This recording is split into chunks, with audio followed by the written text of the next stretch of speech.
Welcome to the kitchen. This is Journal of Kitchen Klatch. Here we cook, reflect, and learn how to eat and build better. Today, I want to talk about something many homes struggle with. Why children refusing healthy food, not once, not occasionally, but consistently. And over time, it becomes frustrating, tiring, and even sometimes emotional. Most people think, or let's say most parents think, children reject healthy food because they are stubborn. But in most cases, it is not stubbornness, it is unfamiliarity, it is texture, it is pressure, and sometimes it is simply how the food is introduced. One of the fastest ways to make a child reject food is to force it. Eat this, finish your plate now, you must eat the vegetables.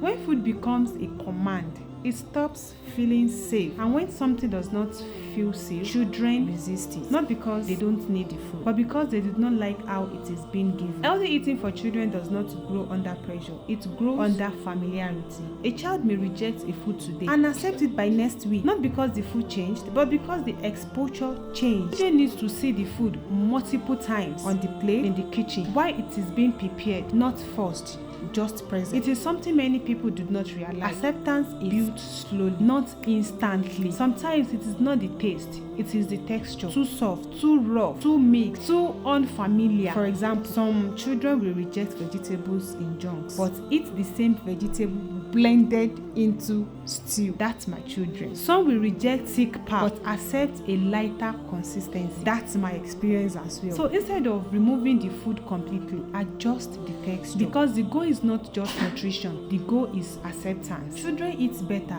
when the food feels familiar, not when it feels new every day. This is why adding vegetables into meals they already love worked better than introducing completely new plates. Rice stays rice, but you adjust what goes with it. Yam stays yam, but you adjust the sauce. You are not replacing their food, you are improving it. Let me show you simple ways this works. Add blended vegetables into stew instead of serving them separately. Pair fruits with meals instead of presenting them as something different. Serve small portions instead of overwhelming the plate. I started with a spoon of vegetable. When I want to introduce vegetable to them, take away spoon. Yes. After 1 week, I increase it to 2 spoons. Gradually.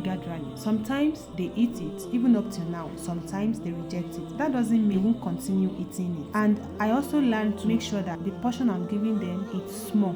Gradually, I increase the size. I repeat the same meal structure during the week, not because I lack ideas, but because children learn through repetition. Trying too many new meals at once, forcing children to finish everything, labeling food as good or bad, cooking separate meals out of frustration, all of these increase resistance instead of building acceptance. I also didn't know all these things before. When I first started, if they don't finish the food, I will get angry. So the next day, if I give them, they will reject it because they have mastered it that if they don't finish it, I'm going to get angry or I will beat them. So as time goes on, I mastered the habit of giving them. When I'm eating it, they will taste it. So gradually, they will ask for it by themselves. So after asking for it by themselves, I didn't give it to them in larger portions. I give it to them in smaller portions. And by doing that, they adapt to it. Sometimes I will mix vegetables with banana at the side. So started having interest in eating more vegetables, more salad without mayonnaise, without onion. That is how I actually started giving them. So you can also implement it in your own as well. So healthy eating for children is not about control, it is about guidance. It is about creating a calm environment around food where children feel safe enough to try,